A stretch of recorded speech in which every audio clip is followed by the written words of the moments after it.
रोज की तरह आज की सुबह भी सास की गाली और तानों से ही शुरू हुई। राधा रोज रोज के झगड़े से तंग आ चुकी थी, लेकिन वह और कर भी क्या सकती थी। उसे तो सुनना था। वह चुपचाप सास ससुर पड़ोसियों के ताने सुनती और रोती। राधा की शादी राजेश के साथ 6 साल पहले हुई थी। इन 6 सालों में जिन लोगों की शादी हुई थी वे एक दो बच्चे के माँ बाप बन गए थे, लेकिन राधा अभी तक माँ नहीं बन पाई थी। इसके चलते उसे बांझ जैसी उपलब्धि मिल गई थी। राह चलते औरतें भी राधा को तरह तरह के ताने देती और बांझ कहकर चिढ़ाती। राधा को यह सब बहुत खराब लगता, लेकिन वह किस किस का मुंह बंद करती। आखिर वे लोग भी तो ठीक ही कहते हैं। राधा सोचती, मैं क्या करूं? अपना इलाज तो करा रही हूँ, डॉक्टर ने लगातार इलाज कराने को कहा है, जो मैं कर रही हूँ, लेकिन जो मेरे वश में नहीं है उसे मैं कैसे कर सकती हूँ।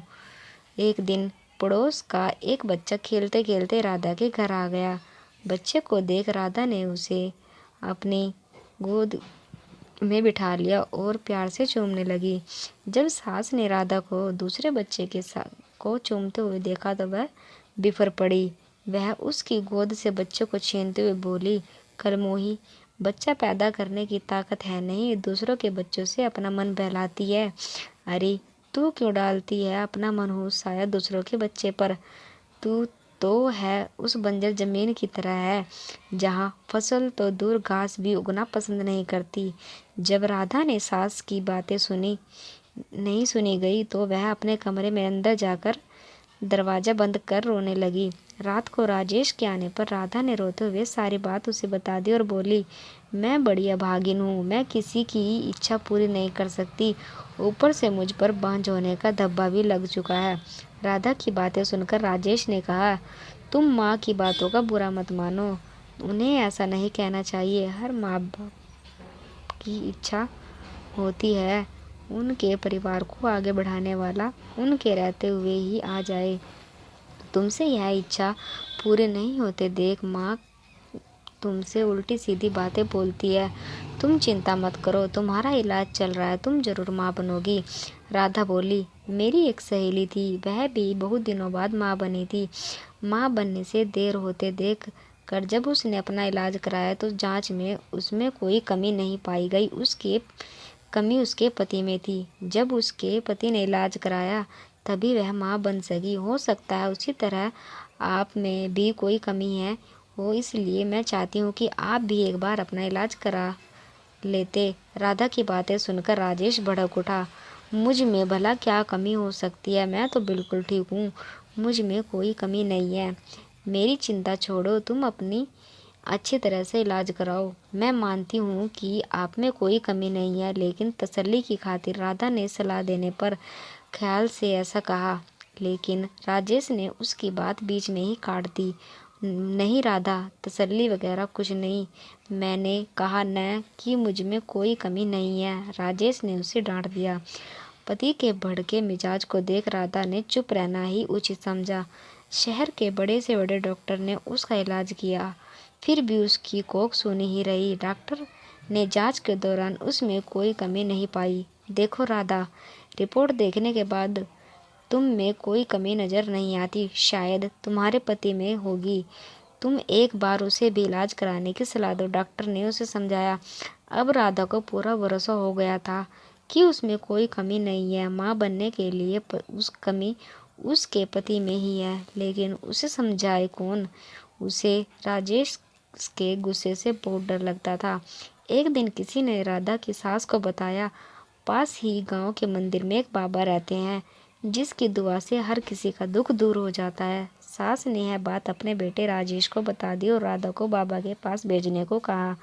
रात को राजेश ने राधा से कहा, कल तुम मंदिर चली जाना। ठीक है, मैं चली जाऊंगी, लेकिन मैं डॉक्टर के पास गई थी, डॉक्टर ने मुझ में कोई कमी नहीं बताई, इसलिए मैं चाहती हूँ आप भी एक बार अपना डरते डरते, राधा कह रही थी, लेकिन राजेश ने उसकी बात को अनसुना कर दिया। राधा, मैं कहीं नहीं जाऊंगा, तुम कल मंदिर में बाबा के पास चली जाना। ऐसा कहकर राजेश सो गया। राधा ने भी अपने माथे पर बांझपन का धब्बा मिटाने के लिए बाबा के पास जाकर उनसे दुआ लेने की सोच ली। दूसरे दिन सवेरे नहा धोकर वह बाबा के पास चली गई। मंदिर में लगी भीड़ को देखकर उसे भरोसा हो गया कि वह बाबा की दुआ पाकर माँ बन सकती है। राधा बाबा के पैरों में गिर पड़ी और कहने लगी, बाबा मेरा दुख दूर करे। मैं 6 साल से बच्चे का मुंह देखने के लिए तड़प रही हूँ। उठो बेटी, निराश मत हो। तुम्हें औलाद का सुख जरूर मिलेगा, लेकिन इसके लिए तुम्हें माहवारी होने के बाद यहाँ 4 दिनों तक लगातार पूजा करनी होगी। ठीक है बाबा, मैं जरूर आऊँगी। राधा खुशी से घर गई। घर आकर उसने सारी बातें अपने पति को बताई। मैं कहता था ना कि जो काम दवा नहीं कर सकती कभी कभी दुआ से हो जाती है। बाबा की दुआ पाकर अब तुम जरूर माँ बनोगी। मुझे भरोसा है। तुम ठीक समय पर बाबा के पास चली जाना। राजेश खुश होते हुए कहा। अब राधा बेसब्री से माहवारी होने का इंतजार करने लगी।